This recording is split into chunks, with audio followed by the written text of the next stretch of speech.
So there you go, folks. That is Hutta. It's the home of the Hutts, as you might have guessed.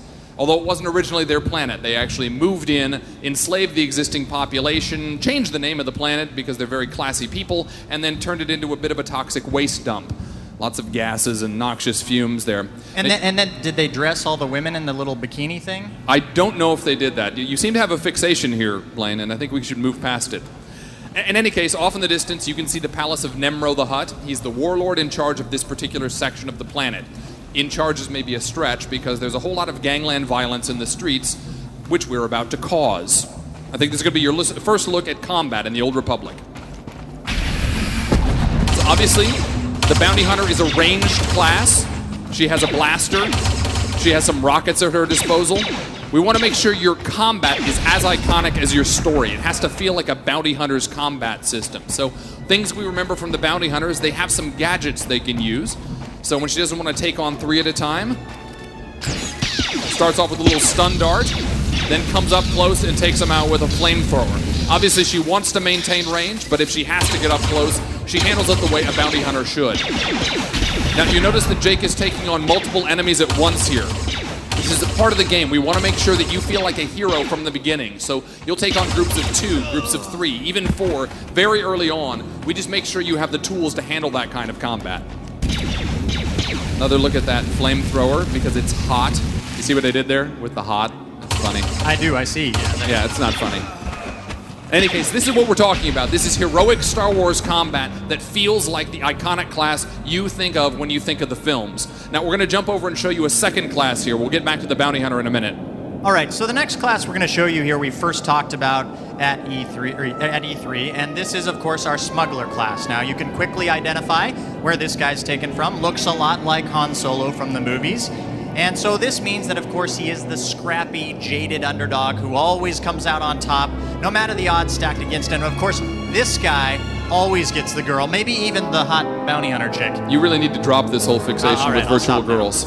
Now, we start out on the planet of Ord Mantell here, and Ord Mantell is a war-torn planet in the Star Wars universe. You saw a destroyed walker there in the background.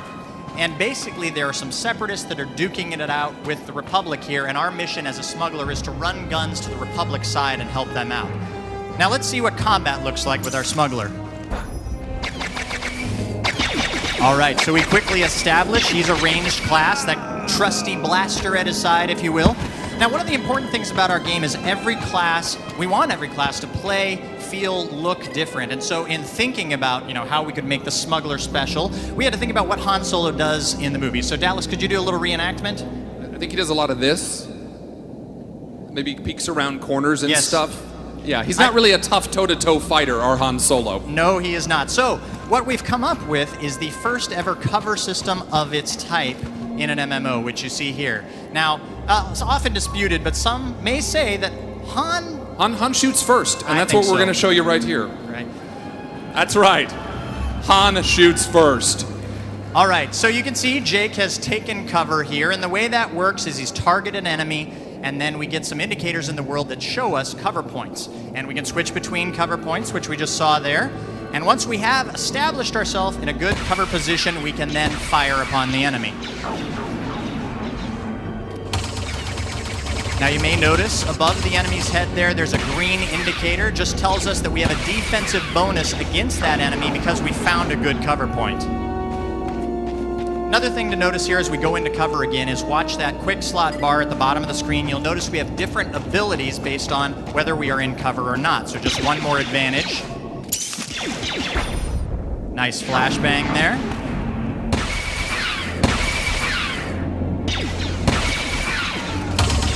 And following that up with a special ability called Barrage, able to fire very rapidly with a blaster at multiple enemies. Now, of course, the smuggler has to have his own signature style if he has to get close to an enemy. So what do we have here? Nice. Yeah. He's a classy guy. He is a classy fellow. There you go, folks. Dirty kick followed by a headshot. Excellent. So great look at our smuggler there, but we're going to move ahead, show you a third class and third planet now. Dallas, take it away. All right, now this class was just recently revealed at Gamescom. This is the Sith Warrior, everybody. This is the hotness. So we've shown you a couple of ranged classes thus far, but you can't show a Star Wars game without a little bit of lightsaber combat. So that's what you're going to see with the Sith Warrior here. He starts on the planet of Korriban. Again, if you played the original Knights of the Old Republic, as it sounded like a few of you had, you'll remember Korriban. It is a Sith stronghold. It's actually where they trained their young Sith, and this is why you're here. You're learning to channel the dark side of the Force.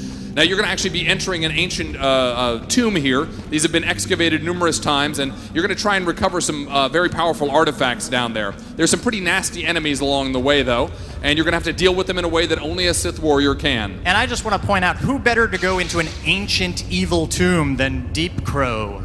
Oh, yeah. Bring it, Deep. There you go. So you saw him do the Force charge there. As I mentioned before, we want to make sure these classes feel like what you remember from the movies, and everybody remembers Darth Vader doing that when fighting Luke in Cloud City in Empire Strikes Back. As a Sith warrior, you want to close quickly. You want to charge in and do a whole lot of damage up close.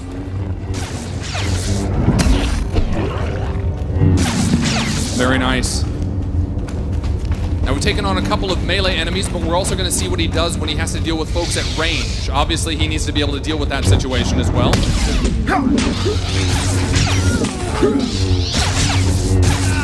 Unless Jay just kills them that fast. We're going to kill one more group here, and you're going to be able to see what happens when you have multiple enemies surrounding you. We keep talking about that. You can see he's actually parrying the guys behind him while he deals damage to the one he's targeted. This is all part of that heroic combat, the ability to take on multiple enemies and then do a whole lot of damage very quickly when you need to. Man, Nice. I just gotta say, that guy kicks ass. That guy kicks a lot of ass. All right. We're going to see a little bit more of the Sith Warrior here, so you haven't had your full fill of Sith Warrior, but we're going to take a pause. That's right. We have a special announcement. Now, we've got a full theater here. We appreciate you guys taking the time to wait out there. We want to make sure we reward you properly. So we have a very special reveal here before we get back into gameplay. This is just for PAX. Has not been shown or mentioned before today. That's right. So we get a lot of questions, of course, about Knights of the Old Republic, history, etc.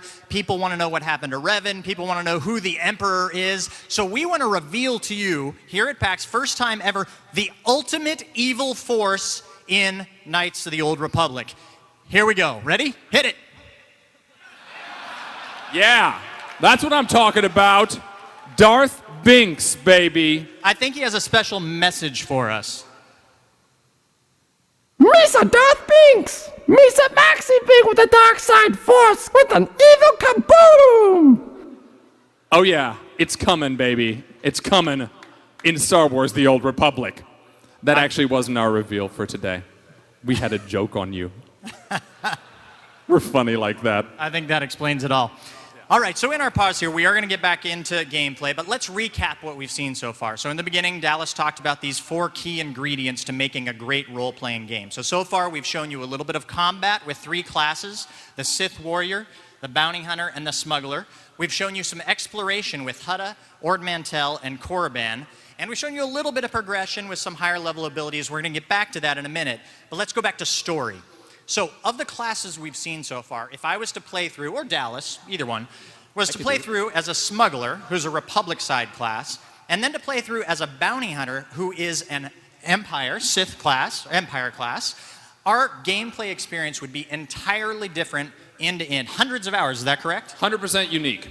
That's right. All of our voiceover, all of our quests, the people we interact with, our rewards, everything You would not see unique. one single duplicate mission if you did that. Not one. So when people ask us, go ahead. Well, this is a question we often get. Yeah. So, Gee, Blaine, why is it that you are not making Knights of the Old Republic 3? That's a great question, Dallas, and I have a good answer, I think. Do you? We are making Knights of the Old Republic 3, 4, 5, 6, 7, and so on in an MMO where you can play through those stories online with your friends. I think that sounds compelling. What do you think? All right, so we're going to jump back into the game.